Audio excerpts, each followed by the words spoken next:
오늘 말씀 함께 듣습니다. 예배 드리는데 말씀은 예배 중에 한 부분입니다. 특별히 주님이 우리에게 주시는 말씀인데 여러분이 혹시 기도 가운데 어떤 응답을 바라면서 기도하는 제목이 있다면 이 말씀이 여러분에게 그 응답이 될 수도 있고요. 또 여러분에게 은혜로 다가올 수도 있고 감동과 깨달음으로도 함께 할 수 있으니까 열린 마음, 또 사모하는 마음, 듣는 이런 마음으로 함께 할 때 이 말씀이 여러분에게 귀중한 은혜의 시간이 되게 하실 줄 믿습니다.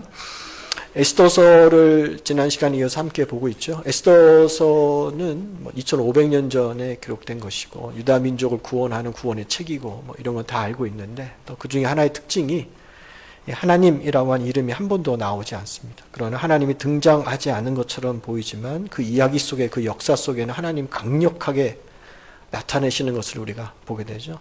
에스더서는 여러분이 마음만 먹으면 1시간 안에 다 읽을 수 있는 내용이에요. 익히 잘 알고 있는 내용이지만 그 내용 가운데 또 오늘 이 시대 저와 여러분의 삶의 현장에 주시고자 하는 뜻이 있으니까 오늘 이 말씀이 아마 귀중하게 우리에게 그 뜻을 드러내실 겁니다. 하나님이 강력하게 역사하시는데 오늘 본문의 내용에 예를 들면 이런 거예요. 에스더가 왕비가 되잖아요.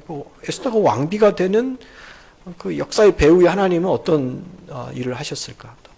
모르드게가 앞부분에 보면 아하수에로 왕을 죽이려고 하는 음모를 발견하거든요. 음모를 발견한 내용들. 왕이 잠이 오지 않아서 궁중 일기를 읽은 그 내용. 그 기록을 읽다가 모르드게가 8년 전에 자신에게 선한 그 은혜를 끼쳤던 그 사건들, 이런 것들이 다 그 안에는 하나님의 계획이 들어있는 거거든요. 우리 인생도 마찬가지 아닙니까? 때때로 힘들고 어려울 때 하나님이 계시는가, 하나님의 존재에 대해서 의심하기도 하고 불신하기도 하고, 세상에 힘들고 어려운 재난, 또 우리가 이해하지 못할 일이 발생하면 하나님이 일하시는가, 하나님이 계시는가, 하나님 역사하시는가, 하나님이 지금 뭐 하고 계시는가, 이렇게 생각과 느낌을 가질 때가 있습니다. 그래서 에스더서는 하나님은 보이지 않아도, 하나님은 계시지 않는 것처럼 보여도 일하고 계신다라고 하는 아주 중요한 메시지를 우리에게 던지는 거죠. 에스더서 오늘 본문의 내용이 이렇게 시작합니다. 아각 사람 하만, 아각은 왕의 이름, 아멜렉이라고 하는 왕의 백성 중에 한 사람이니까 아멜렉 출신 사람이에요. 아각이라고 부르는데, 아각 사람 하만이 계략으로 인해서 유다 민족을 말살을 위기에 처했거든요. 하만이 어떤 계략을 했습니까? 법을 만드는 거예요. 우리나라에 많은 족속이 사는데 그 족속 중에서는 왕이 내린 명령에 따라서 살지 않는 족속이 있습니다. 그 족속을 다 멸해야 됩니다 라고 하니까 왕이 꼼꼼히 챙겨보지도 않고 그렇게 허락을 해요. 그 유다 민족입니다는 유다 민족을 빼고 그렇게 한 거죠. 그래서 한날 한시에 유다 민족을 다 죽일 계획, 그리고 그들의 재산을 다 빼앗을 계략을 가지고 있는 겁니다. 이런 상황에 처하니까 모르드게가 당시에 왕후였던 에스더, 그 이전에는 와스디라는 왕후였는데 이제 에스더로 바뀐 거예요. 상황을 알고 도움을 요청합니다. 왕에게 나아가서 유다 민족의 지금 이 억울한 처지, 우리 민족을 좀 구해달라는 거죠. 그러자 에스더는 자기 자신도 왕비지만 왕에게 나가기가 대단히 어렵다라는 기대 이하의 답변을 해줍니다. 당시 바사, 페르시아의 법은 왕이 규라고 하는 왕의 통치를 상징하는 금으로 만든 이 조그만 이제 지팡이죠. 그 지팡이를 내미길 전까지 누구도 왕 앞에 나가지 못해요. 왕비라도 나갔다가는 죽음을 면치 못하거든요. 에스더가 이렇게 소극적 자세를 취하자 모르드게는 신앙적 책망을 합니다. 네가 왕비가 된 것은 오늘의 이때를 준비해 주신 하나님 때가 아니냐. 너가 나가야지 우리 민족을 사는 거 아니냐. 에스더가 마음을 바꿔서 죽으면 죽겠습니다 라는 유명한 고백을 하면서 왕께 나아가기를 결심하죠. 그러면서 에스더가 모르드게에게 한 가지 요청을 하는 거예요. 그게 뭐예요? 내가 규례를 어기고 왕께 나아가려고 하는데 나 자신을 위해서, 유다 민족을 위해서 3일 동안 금식 기도해 주세요. 요청하죠. 그리고 에스더는 금식 마지막 날인 3일째에 왕의 규례를 어기고 담대하게 왕 앞에 나갑니다. 보통 우리가 생각할 때는 3일 금식 기도하면 3일 다 마치고 4일째 왕에게 나가는 게 보통 우리가 하는 행동 아닙니까? 근데 에스더는 3일째 가요. 금식 기도가 다 마치지 않았는데도 왕께 나간 거예요. 이 모습을 보면서 아마 에스더가 금식에 기도하면서 하나님이 에스더에게 무슨 감동을 주신 거구나. 무슨 깨달음을 주셨구나. 지금 나가라고 하시는 하나님의 어떤 특별한 사인을 받았구나라는 것을 우리가 보게 됩니다. 자, 그래서 아직 금식이 다 끝나지 않는 3일째 되는 날 에스더는 왕의 예복을 잘 차려입고 내가 죽으면 죽을 거야 라는 각오로 왕 앞에 나갔는데 하나님이 에스더와 이스라엘 백성의 금식 기도에 놀랍게 응답하시는 거예요. 아하수에로 왕이 에스더를 보자마자 자기가 만든 규례입니다. 법인데 그걸 잊어버릴 정도로 너무 에스더를 사랑스럽게 맞이하는 거죠. 왕이 금으로 만든 규례를 탁 내밀면서 에스더를 너무나 기쁜 마음으로 맞이해 줄 뿐만 아니라 더 놀라운 것은 소원을 말해봐. 이 나라의 절반을 떼어줄 정도로 내가 너 소원 다 들어줄게. 근데 참 놀라운 거는 에스더가 어떤 이유에서인지는 모르지만 왕에게 우리 민족 살려주세요라는 소원을 곧바로 말하지 않습니다. 대신 왕을 위해서 잔치를 준비했으니 하만이라는 이 사람과 함께 오셔서 그 잔치에 참석해 주세요. 그러자 왕은 유다 민족을 말살시키려고 하는 그 하만을 대동하고 에스더가 준비한 잔치에 참여하죠. 그리고 에스더에게 다시 한번 물어요. 소원을 말해봐. 근데 에스더는 그 절호의 기회를 또 다음 날로 미룹니다. 다음 날 왕과 하만을 위해서 2차 잔치를 준비할 테니까 다시 한번 참석해 주시고 내가 그때 왕에게 소원을 말씀드리겠습니다. 라고 하는 거예요. 자, 여기서 중요한 것이 있습니다. 에스더가 이유는 정확히 몰라요. 그렇지만 하나님이 주시는 감동대로 왕에게 소원을 말할 기회를 2번이나 뒤로 미뤘다는 거예요.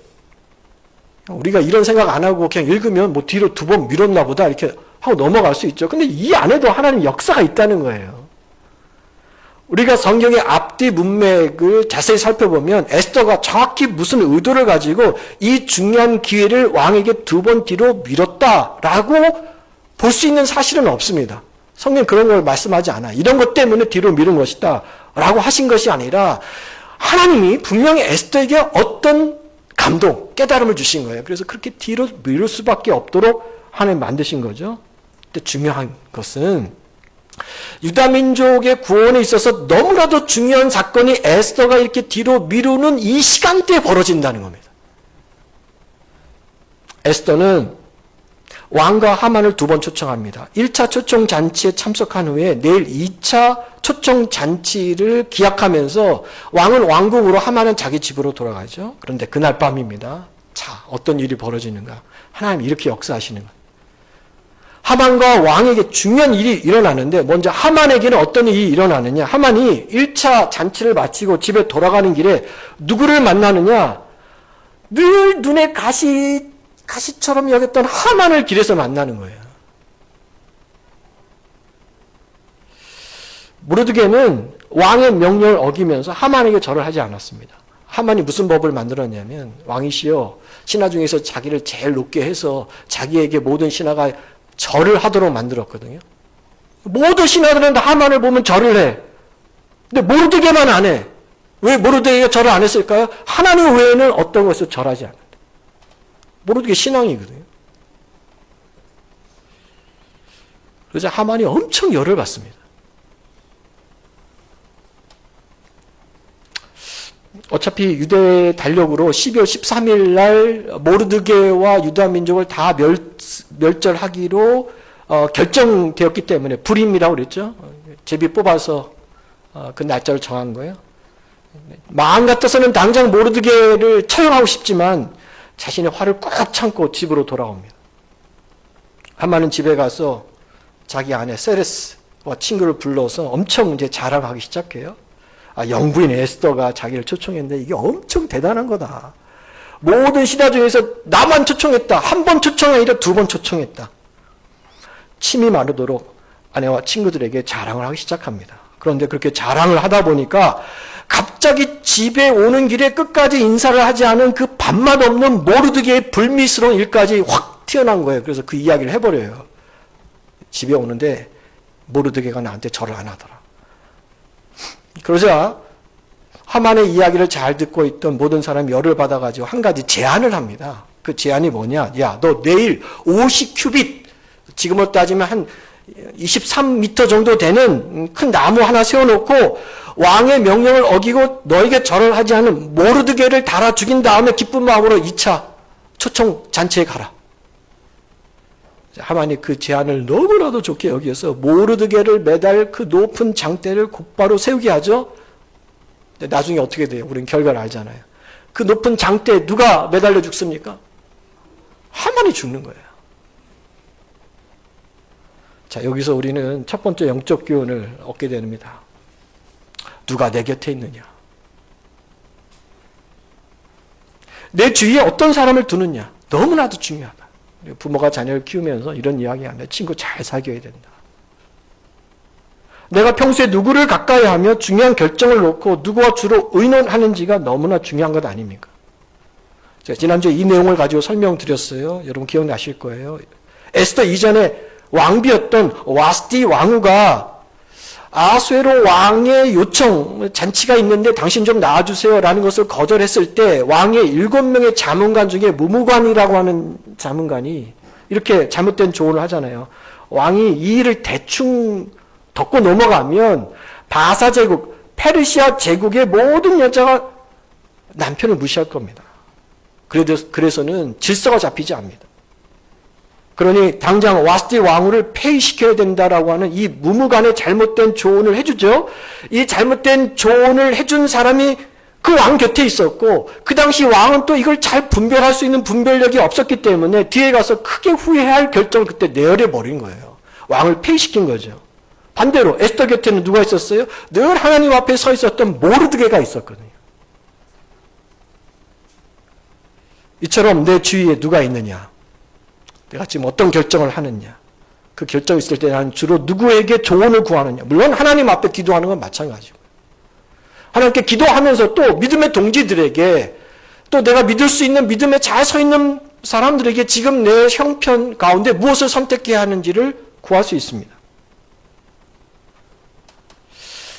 내 주변에게 참 좋은 조언을 구해야 되는데 하만 역시도 잘못된 조언을 해주는 아내 세레스 곁에 그리고 친구 때문에 장대 높이 본인이 세운 그 장대에 자기가 매달려 죽는 엄청난 결과를 망하는 결과를 얻게 되는 건 아닙니까? 지난주에 내 곁에서 바른 조언을 해줄 1순위가 누구이겠습니까? 이렇게 물은 적이 있고 저는 그게 배우자이고 부모이다 이렇게 이야기했습니다. 배우자가 부모가 늘 주님의 말씀 앞에 깨어있고 기도하고 성령의 인도함을 받을 때 오늘 알게 있는 또 앞으로 있을 내 인생의 길을 바르게 인도하고 조언해 줄 수 있는 거예요. 내 곁에 그런 사람이 있어야 되고 나도 누군가에게 그런 사람이 돼야 되는 거죠. 그렇다면 저와 여러분은 우리 인생의 중요한 결정을 앞두고 보통 누구에게 묻고 상의합니까?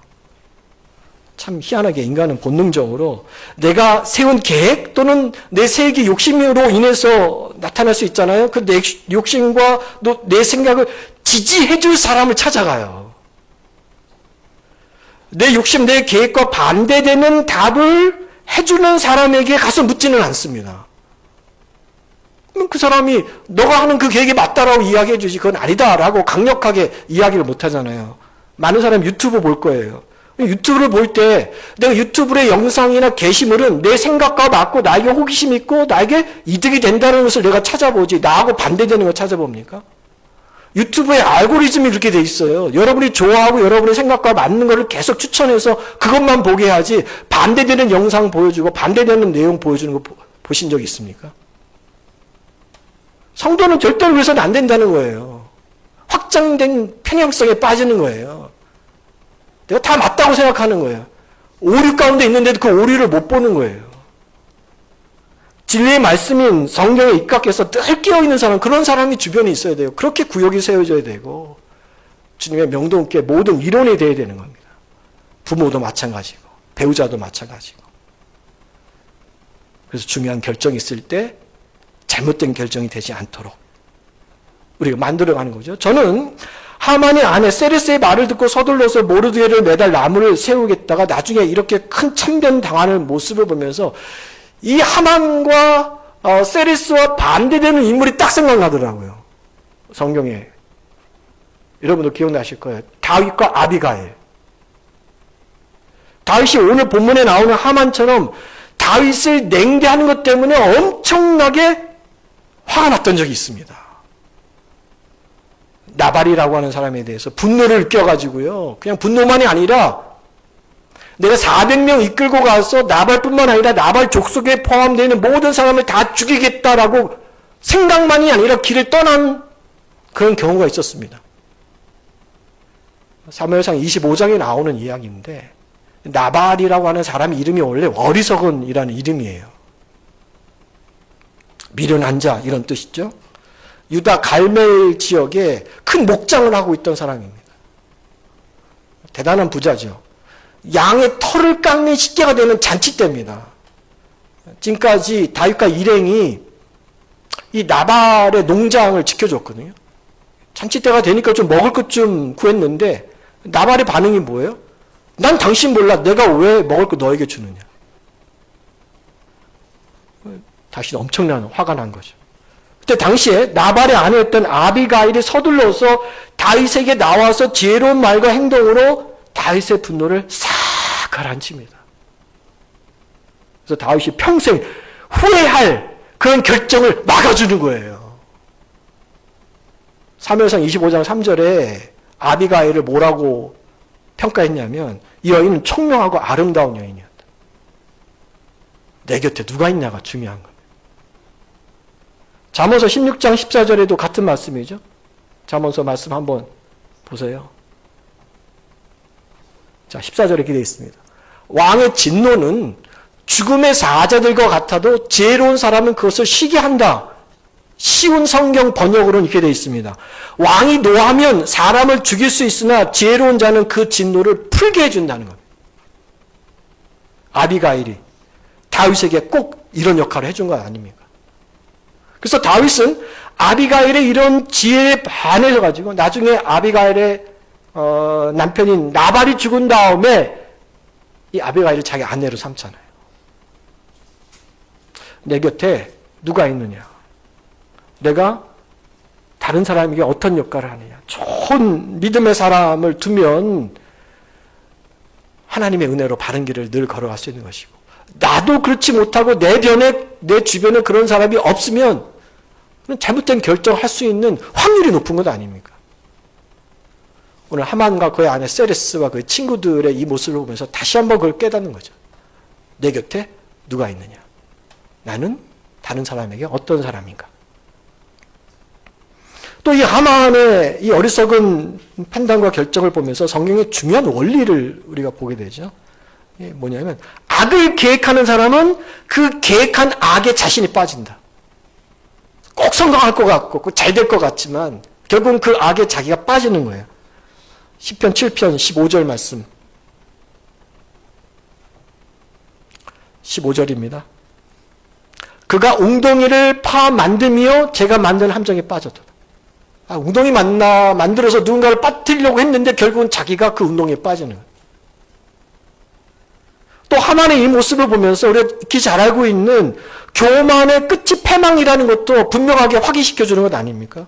하만의 가장 큰 죄는 교만입니다. 잠언서 말씀에 여호와께서 교만한 자는 낮추고 겸손한 자는 높인다고 그랬고요. 교만은 패망의 선봉이고 거만한 마음은 넘어짐의 앞잡이라고 그랬습니다. 하만의 그 장대, 자기가 만든 그 장대는 결국 그의 교만의 결과이고 교만한 사람의 몰락의 상징입니다. 자, 이처럼 왕이 에스더에게 너 소원을 들어줄게 라고 물었을 때 에스더가 그 소원을 뒤로 미루면서 그날 밤에 있었던 사건이 이런 사건이 일어나는 거예요. 자, 그러면 1차 잔치를 마치고 왕궁에 돌아온 왕에게는 어떤 일이 일어났을까요? 오늘 본문 6절 1절이 거기서 시작하는 거죠. 6장 1절을 보면 자, 그날 밤은 뭐예요? 에스더가 베풀어준 1차 잔치를 마치고 왕이 이제 돌아온 거죠. 왕이 돌아왔는데 잠이 오지 아니하므로 명령하여 역대 일기를 가져다가 자기 앞에서 읽히게 했다라는 겁니다. 집에 돌아왔는데 잠이 오지 않아. 잔치 때 술을 많이 마셨는지 커피를 많이 마셨는지 너무 흥분해서 그랬는지 우리는 잘 모르겠지만 아무튼 밤에 잠을 이루지 못하는 거예요. 어떤 성경학자들은 이렇게 왕이 잠을 이루지 못하는 것은 과거의 왕들의 폭정 때문에 그 양심의 가책이 너무 힘들어서 불면증에 걸려서 이런 일들이 종종 있었다. 이렇게도 해석하는데 이거는 정답은 아니라고 생각하고요. 이보다 더 확실한 사실은 하나님이 유다 민족을 구원하기 위해서 왕이 밤잠을 설치도록 역사하신 것이다. 이렇게 해석하는 거죠. 왕이 잠이 안 오니까 궁중에서 일어난 일을 기록해 놓은 역대 일기를 가져다가 자기 앞에서 읽히게 한 거예요. 조선왕조 실록. 있었던 것. 당시에 왕은 읽지 못했다고 하니까. 마치 그렇게 궁중에서 있었던 일들을 기록해 놓은 것을 읽은 거죠. 왕이 그것을 듣다가 자기 목숨과 관련된 약 8년 전에 있었던 사건을 듣게 됩니다. 우연찮게. 이게 에스더 2장에 나오는 건데 왕 암살 미수 사건이에요. 왕에게는 4시가 있었는데 그 4시 중에 2명이 왕을 암살하려고 하는 음모가 있었는데 모르드게가 그걸 발견하고 에스더를 통해서 그 사실을 알려줘서 왕이 피하게 되죠. 왕이 생명을 구합니다. 그리고 4시는 처형당하게 됩니다. 그때 왕을 살린 이 모르드게의 공로가 궁중 일기에는 기록되어 있었는데 모르드게에는 별다른 보상이 없었던 거예요. 왕은 내 목숨을 살려준 은인인데 아무런 상도 내리지 않았으니 이는 큰 실수이다 라는 것을 깨닫고 그 한밤중에 바깥들을 향해서 이렇게 외칩니다. 그러니까 사극을 보면 왕이 누군가를 급하게 부르면 뭐라고 그래요? 여봐라, 걔 아무도 없느냐 이렇게 하잖아요. 바로 그때 바깥들에 누가 대기하고 있었느냐? 성기 급한 하만이 기다리고 있었습니다. 원래 계획대로 하면 2차 잔치인 그 다음날 아침에 그가 와야 되는데 이 인간이 그걸 기다리지 못하고 그 밤에 뜰 안에 있는 거예요. 왜 있었을까요? 모르드게를 매달 나무를 세우려고 마음을 급해서 일찍 와가지고 왕의 허락을 받고 싶어서 지금 그 뜰 안을 서성이 이고 있는 거죠. 근데 한밤중에 왕궁 바깥들에 서서 지금 왕이 주무시나 주무시지 않나, 내가 지금 아련을 해도 되나 되지 않아야 되나 하고 있는데 갑자기 안에서 왕이 여봐라 이렇게 아무도 없느냐 하니까 하만은 야 이거 하늘이 없는구나 이렇게 생각했을 겁니다. 그때 왕이 하만에게 묻죠. 내가 지금 상을 주고 싶은 신하가 있는데 어떻게 해줬으면 좋겠느냐 했더니 하만은 그 상을 주는 사람이 자기인 줄 알고 교만한 거죠. 그 사람에게 왕의 옷을 입혀주고 왕관 씌워주고 왕이 타는 말을 태워서 시가 행준을 해주면서 모든 백성으로 칭송받게 해주는 것이 큰 상입니다. 자, 왕이 그 말을 흔쾌히 받아서 바로 결제를 해주죠. 오늘 10절 말씀이 그 내용이에요. 자, 이에 왕이 하만에게 이르되 너는 내 말대로 속히 왕복 가발을 가져다가 대궐문에 앉은 유다 사람 모르드게에게 행하되 무릇 내가 말한 것에서 조금도 빠짐없이 그대로 해라. 자, 우리가 이 사건을 지금부터 이제 영적 교훈이 나옵니다. 이 앞부분은 이 이야기를 제가 조금 이제 풀어서 여러분에게 설명드렸고요. 근데 제가 드리는 이 이야기도 무슨 이야기 모르시는 분도 있어요. 원래는 전제로 하면 이 이야기는 다 알고 있다라고 생각하고 해야 되는데 제가 그 앞부분의 이야기를 요약해서 말씀드렸습니다. 중요한 거는 자, 이 사건을 모르드게와 에스더의 관점에서 어떻게 바라봐야 되느냐. 여기 하나님의 계획이 있고 섭리가 있고 역사심이 있거든요. 모르드게의 관점에서 한번 살펴보겠습니다. 왕을 위해서 큰 공을 세웠던 과거 8년 전의 상황을 보자면 모르드게는 당시에 대단히 서운했을 겁니다. 그렇지 않겠어요? 다른 것도 아니고 왕의 생명을 구해줬는데 왕이 거론도 안 해 어떤 조그만 상도 내리지 않아 아무것도 없이 그냥 묻혀버렸거든요. 야, 왕을 위한 충성, 선행이 아무런 보상 없이 묻혀버렸다라고 하는 것은 당사자에게는 이거 대단히 서운한 일입니다. 우리가 어떤 일을 할 때, 여러분이 가정사 일을 할 때나 교회를 할 때 누군가 알아주지 않고 지나가면 어때요? 서운한 마음이 있어요, 없어요? 서운한 마음이 있잖아요. 근데 왕을 살려줬는데 그냥 지나간 거예요. 근데 중요한 것은 하나님은 다 기억하고 계시다는 거예요. 이게 놀랍다는 거예요. 왕은 모르고 지나쳤지만 우리 하나님은 다 기억하고 계시고 중요합니다. 기억뿐만 아니라 그 나라 또는 그 가정, 그 인생에서 가장 최상의 타이밍에 가장 최고로 하나님 주신다.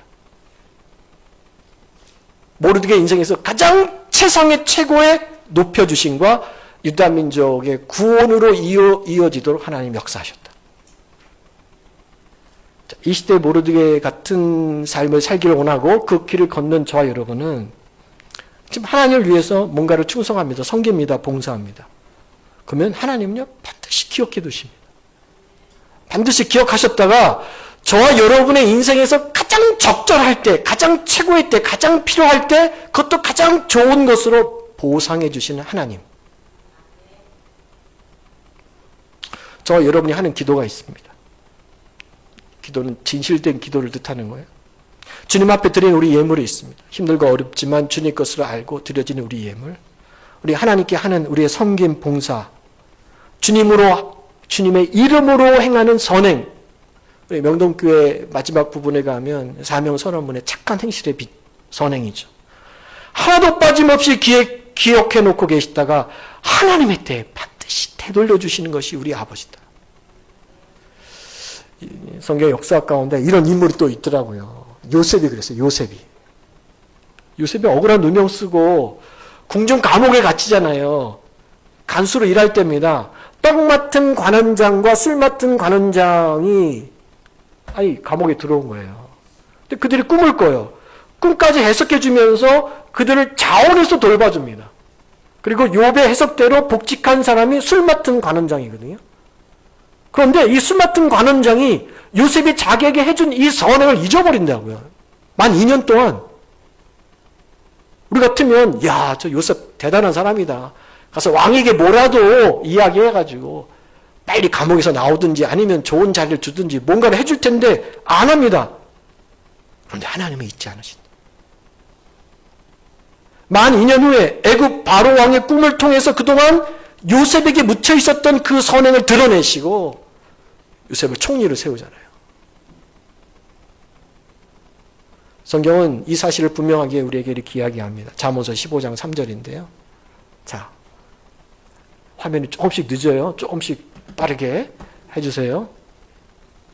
15장 3절 뭐라고 되어 있는지 한번 보세요. 여호와의 눈은 어디에 있어든지 악인과 선인을 감찰하신다. 하나님은요. 누가 악인이고 누가 선인지를 우리는 모르는 것처럼 안 보는 것처럼 잊어버린 것처럼 생각하지만 감찰하신다는 거예요. 로마서 2장 6절 보세요. 하나님께서 각 사람에게 그 행한 대로 보응하신다. 하나님 기억하시는 거예요. 행한 대로 하나님 갚으시는 거예요. 여러분 잊지 마세요. 하나님 안에서 영원히 묻혀버리는 선행은 절대로 없다. 그러므로 우리는 하나님을 향한 나의 사랑, 충성, 헌신, 선행에 대한 인정과 보상이 혹시 없을 때 너무 서운해하거나 낙심하지 말라. 하나님 대해서 원망하지 말라. 가장 좋은 때 가장 좋은 것으로 갚아주시는 하나님을 믿고 오히려 내 선행이 묻혀졌을 때 더 기대하세요. 하나님이 드러내실 때를 기대하시라고요. 하나님 반드시 좋은 것으로 우리를 채워주실 줄로 믿습니다. 지금도 우리의 착한 행실 또 하나님께 드리는 우리의 섬김이 묻혀버리는 분들이 계시죠. 교회에서도 그렇고 여러분의 삶의 현장에서도요.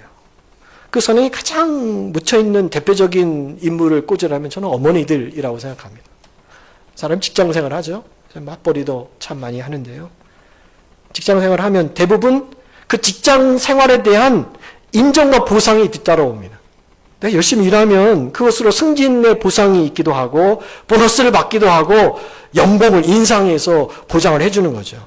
그러나 하나님의 자녀인 우리에게 맡겨진 이 자녀, 우리 자녀를 데리고 온종일 집안에서 씨름하는 주부들 또는 요새는 뭐 전업 남편도 있으니까 그 누구든 그 분들의 헌신과 선행은 묻힐 때가 너무나 많습니다. 그때마다 누군가가 잘했어요 라고 칭찬해주고 손뼉 쳐주고 상 주는 사람은 많지 않습니다. 당연한 것으로 여깁니다.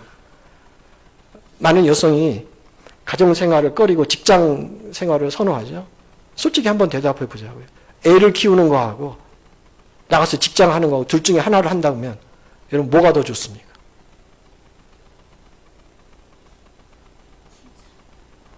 여러분 각자로 대답하시겠지만 가능하면 직장생활 하려고 할 거예요. 애 키우는 거 문제 없다. 내 부모를 돌보는 거하고 밖에 나가서 일하는 거하고 둘 중에 뭐 하나 선택하세요. 그럼 뭐 선택하겠냐고요. 내가 밖에 나가서 돈 100만 원, 200만 원 벌어도 밖에 나가는 걸 선호한다. 당장에 인정이 있고 보상이 있고 내가 한 땀과 노력이 묻히지 않는 외적인 활동, 직장생활 이런 것을 우리는 더 바라죠. 근데 집에서 맨날 소뚜껑 운전하고 있고 애들 기저귀 갈아주고 양육하면서 돌아오는 게 뭐가 있어요? 집안일은 해도 티가 안 나. 근데 안 하면 금세 티나. 제가 어떻게 할까요? 온종일 일해놓고도 이런저런 소리 안 듣는 것만 해도 잘하는 거예요. 연로하신 부모님을 모시는 것은 더 하죠.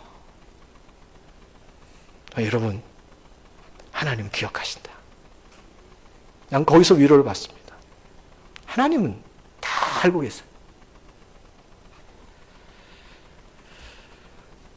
온종일 어린아이를 데리고 집에서 몸부림치고 고분분투하고 있는 엄마들의 그 희생과 선행을 하나님은 다 지켜보시고 남편이 주지 못하는 위로를 받게 하시고 또 선한 것으로 채워주시는 그런 하나님. 교회에서는 유년주일학교 교사, 중고등부 교사가 그렇거든요. 묻히는 거예요. 누가 알아줘요. 일부에 배우고 끝난 다음에 아이들과 고분분투하고 밥을 먹나 뭐 하나 주일날 끝나고 난 다음에 주중에도 기억해서 기도하고 특별한 때가 되면 더 나와서 헌신할 수밖에 없고 봉사할 수밖에 없고 자기 돈 들어가고 하나님은 기억하신다. 단기 선교가 중요한 것 중에 하나가 바로 이런 겁니다. 단기 선교는요, 아무런 보상 없이 하는 것이기 때문에 그래요. 처음부터 끝까지 다 퍼주는 거예요. 다 주는 거예요. 내가 세상적으로 받은 보상은 없어.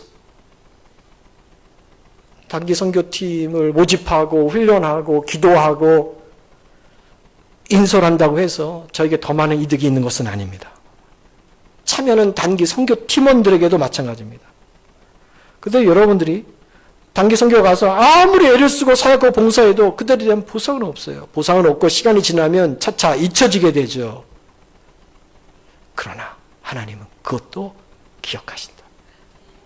상봉 50 사역을 오늘 처음 합니다. 여러분 이 사역을 위해서 사역자들이요 지난 몇 달간 얼마나 함께 기도하고 어제 저녁에도 늦게까지 준비한지 모르죠. 여러분은 그냥 한번 참여할까 말까 하고 끝날 수 있지만 그 안에 들어간 많은 일들은 담임 목회자인 저도 모르고 성도들은 더더욱 모르고 그러나 하나님은 기억하신다. 새생명 축제를 꽤 오랫동안 했습니다. 지칠만도 하고 오래 했으니 무뎌질만도 하죠. 그러나 그때를 바라보고 매번 모일 때마다 우리 태신자를 붙들고 하나님 저 영혼을 긍휼히 여기시고 마음이 열려서 예수님 만나고 영접할 수 있도록 기도하는 아무도 알아주지 않는 그 눈물을 그 마음 그 간절함을 하나님 기억하신다. 우리 교회가 하는 사역 가운데 강남지방 10교회 매달 마지막 주에 함께 모여서 2부 예배 강남 지방 성김 예배를 드리잖아요. 첫 번째 시간 은혜 가운데 보냈습니다. 그 10번의 사역을 10번의 예배를 주님 앞에 잘 지켜낼 수 있기를 바랍니다. 하나님은 기억하신다.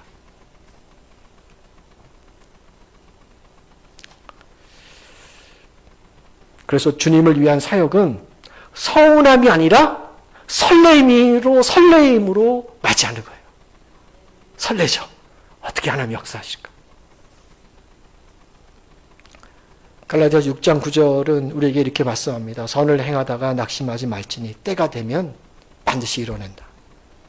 바라기는 인정과 보상이 없이 묻혀버린 헌신 선행에 대해서 혹시라도 조금 서운해하고 원망할 그런 상황이라 할지라도 가장 좋을 때에 가장 좋은 거로 갚아주실 우리 하나님, 이 하나님을 기억하면서 모르드게처럼 모르드게가 그렇게 걸어갔으니까 그렇게 믿음으로 지켜내는 저와 여러분이 되길 주의 이름으로 축원합니다. 마지막인데요. 에스더 입장에서 이 사건 한번 보자고요. 어떤 해석이 나오는가. 모르드게가 높임을 받고 더 나가서 유다 민족이 구원받는 이 사건을 그녀 입장에서 살펴보면, 자, 왕이 에스더에게 소원을 물어봤을 때 에스더 그 소원을 뒤로 밀었잖아요. 왜 에스더가 그 소원을 계속 뒤로 밀어야 하는지를 에스더도 몰라. 그래서 두 차례나 계속 밀었는데 그 밀어진 시간에 엄청난 사건이 지금 전개되고 있다고 말씀드렸죠. 왕이 밤에 잠이 오지 않아서 궁중 일기를 보다가 모르드게가 큰 공을 세운 사건을 발견하고 다음날 아침에 그에게 큰 상을 내리게 했습니다. 자, 그러면 이 사건을 보면서 왜 하나님이 에스더에게 소원 말하기를 뒤로 미루도록 감동을 주셨는지를 우리는 알게 되는 거예요. 이런 거죠. 지금 에스더가 왕 앞에 나가서 소원을 말하고 싶은데 에스더가 갖고 있는 소원은 뭐예요? 유다 민족을 구원해내는 거예요. 유다 민족 살려주는 거예요. 그렇다면 이 소원이 이루어지기 위해서는 그냥 소원만 말한다고 해서 이루어지는 것이 아니라 첫 번째 단계가 필요하다고요. 그것은 유대인에 대한 왕의 잘못된 편견을 바꿔주는 게 필요한 거예요. 지금까지 아하수에로 왕은 하만의 말만 듣고 유다 민족은 나쁜 민족, 말살시켜도 가능한 민족이라고 알고 있었습니다. 유대 민족에 대한 색안경을 끼고 지금까지 바라보고 있었어요. 그런데 왕이 그 잘못된 편견에서 벗어나도록 만든 결정적인 사건이 뭐예요? 그 밤에 궁중 일기를 읽다가 유다 민족인 모르드게가 자기를 구해줬네? 그 사건을 모르고 지나갈 수도 있는데 그 사건이 발견된 거예요. 그러니 왕의 입장에서는 모르드게가 유대인 출신인데 유대인에 대한 시각이 변했을까 안 변했을까요? 나쁜 사람들이 아니구만. 그 민족은 착한 사람들이네. 나를 살려준 사람들이네. 그래서 다음날 2차 잔치 때 에스더가 드디어 뭐라고 이야기합니까? 나도 왕이요. 유대 출신입니다. 그래, 왕이 또 놀라는 거죠. 나를 구해준 모르드게가 유대 출신이고 내가 그렇게 사랑하는 왕비도 유다 출신이라면 야, 이 유다인을 죽이기로 했던 이 계획은 잘못된 거구나. 하나님은 그렇게 역사하시는 거예요. 그냥 소원을 말해봐. 소원 듣고 가서 에스더가 왕에게 살려주세요. 유다민족 좋은 사람입니다. 그래서도 역사하시겠지만 아니요. 사람은요. 갖고 있는 자기 편견이나 잘못된 생각에 변화가 있어야 되거든요. 그래야 그것으로 기반을 해서 바른 결정을 하거든요. 근데 하나님이 그 밤에 에스더의 소원 말하기 2차로 연기하면서 그 역사를 만들어내시는 거예요. 이해가 되십니까? 우리가 너무 단순하게 그냥 이렇게 하면 되지 뭐 그 안에 이렇게 복잡하게 사람은 단순하지가 않아서 그래요. 만일 모르드게의 선행이 드러나지 않은 상태에서 왕이 에스더에게 소원을 물어봤을 때 왕의 마음이 그렇게 쉽게 열리지 않을 수도 있었을 겁니다. 그러므로 우리가 여기서 한 가지 알 수 있는 영적인 사실은 자, 하나님은요 크고 기쁘신 뜻은 하나님의 그 크고 기쁘신 뜻은 시간이 지나야 알 수 있다. 당장은 몰라. 순종할 때는 잘 몰라요. 에스더도 잘 몰랐습니다. 사실 뭘 알고 지금 순종한 게 아니에요. 에스더도 정확히 이유는 모르지만 하나님 그렇게 감동을 주시는 건 어떻게 해요? 그 감정이 순종한 것뿐이야. 에스더에게 온 그 깨달음에 에스더가 순종한 거예요. 첫 잔치가 있었던 그날 밤에 왕이 잠이 오질 않아서 궁중 일기를 읽을 줄 에스더가 어떻게 아냐고요, 그거를. 하나님이 알려주시면 알았겠지. 야, 첫날 밤에 왕이 잠을 못 이룰 것이다. 그래서 왕이 궁중 일기를 갖다가 읽을 것이다. 그렇게 한 게 아니잖아요. 야, 하나님 주신 감동에 뭐한 거야, 에스더가? 이해가 되지 않지만 순종해서 뒤로 미룬 거예요. 또 그 궁중 일기를 읽다가도 혹시 8년 전에 있을 모르드게의 그 사건이 나타날 줄을 에스더가 어떻게 알았냐. 건너뛸 수도 있잖아요. 근데 에스더는 하나님 감동에 순종한 거예요. 여러분에게 하나님의 감동이 있습니까? 깨달음이 있습니까? 알려주심이 있습니까? 말씀을 읽다가 듣다가 믿음의 사람들과 뭔가 이야기하다가 하나님이 나에게 이런 거구나 라고 이렇게 깨달음 주신 게 있습니까? 그럼 어떻게 하셔야 돼요? 그 즉시로 순종하셔야 되는 거예요, 그게.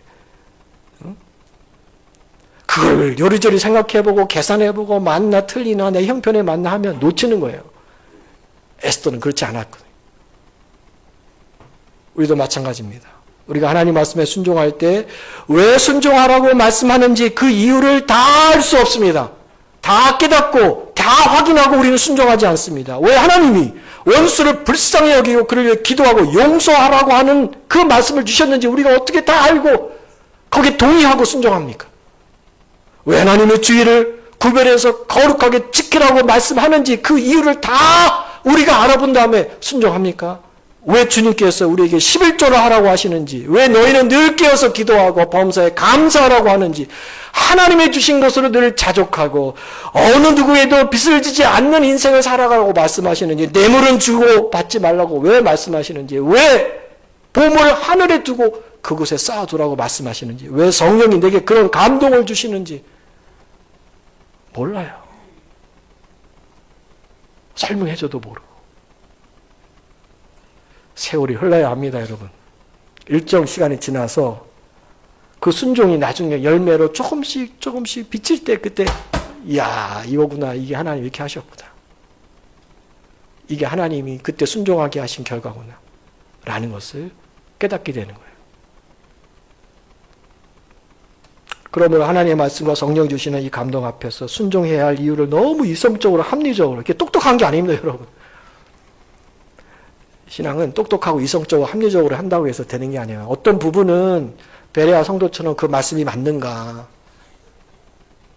살펴보고 배우는 것도 필요하지만 주님의 말씀은 이렇게 이성, 합리, 논리에 따라서 탁탁 떨어지지가 않아요. 계산해서 나오지 않습니다. 지금 다 이해되지 않더라도, 지금 다 내 형편이 완전하게 갖춰지지 않더라도, 내 계산기로 계산이 나오지 않더라도 하나님을 신뢰하며 순종하다 보면 세월이 흐르면서 그 궁금증이 하나씩 풀리고 하나님의 놀라운 지혜와 섭리가 너무나 감탄스럽고 그리고 찬양하게 되는 거예요. 지금 내 형편에 우리 집에서 가정예배 드리는 거예요. 그거 말이 안 됩니다. 계산하면 안 나온다니까요. 주님이 우리 집에 오셔서 신방한다 라고 하는 믿음이 있으면 계산이 안 돼도 순종하는 거예요, 그냥. 근데 그걸 못하는 거예요. 못하니까 역사가 안 일어나죠. 여러분이 가정에서 신방 안 하는 거 가지고 뭐라고 하는 게 아니에요. 지금 그 예가 생각이 나서 말씀드리는 거예요. 저는 믿음은 모든 것을 이해한 후에 순종하는 것이 아니라 순종하면서 하나님의 뜻을 경험하는 것이 믿음입니다. 오늘 말씀을 정리하겠습니다. 분위기가 너무 다운됐어요. 왜 다 이렇게 다운되셨죠? 복된 말씀 전한 건데, 그죠? 또 우리의 신앙생활 이렇게 돌이켜보면서, 아, 우리 삶이 모르드게와 같은 믿음과 에스더 같은 믿음으로 살기를 바라는 마음으로 하는 거죠. 하나님 안에서 묻혀버릴 충성이 어디 있고, 묻혀버리는 헌신이 어디 있고, 선행이 어디 있습니까? 우리 왕 대신 하나님은 다 기억하신다. 다 기억하시고, 정말 놀랍게도 우리 인생의 가장 적절할 타이밍에 그리고 가장 선한 것으로 우리에게 갚아주시는, 너가 행한 대로 보응하시는 하나님, 심는 대로 거두게 하시는 하나님. 말만 많이 해서는 절대로 얻어지지 않아요. 보이지 않게 내가 주님의 말씀에 조금씩 순종해 가면 무르익어 갑니다, 여러분. 꽃이 피고 열매가 확 나타날 때가 있습니다. 에스더는 자신의 소원 말하기를 뒤로 미루는 동안에 놀라운 일들이 일어나는 것들을 바라보면서 하나님을 얼마나 찬양했을까요? 이야, 정말 하나님 그날 나에게 감동 주셔서 소원을 바로 말하지 않고 두 번이나 미루게 하신 그 하나님 뜻이 여기에 있었구나. 그러므로 이유를 다 알고 깨닫고 순종해서는 안 됩니다. 다 이해되지 않는 하나님의 말씀이나 혹시 성령이 감동 주시고 또 때로 주의 말씀이 나를 깨우쳐 주실 때 믿음으로 나아가다 보면 반드시 하나님의 섭리가 드러나는 그때를 맞이할 거예요. 내 곁에 누가 있느냐? 오늘도 믿음의 사람처럼 든든하게 누군가의 지원군이 되시고 또 나에게도 그런 지원군이 있기를 기도할 수 있기를 바랍니다. 모르드게처럼 선을 행할 수 있기를 바랍니다. 에스더처럼 순종할 수 있기를 바랍니다. 하나님이 항상 좋은 것으로 저 여러분의 인생을, 우리 명동교회 모든 가정을 지켜주시기를 주님의 이름으로 축복합니다.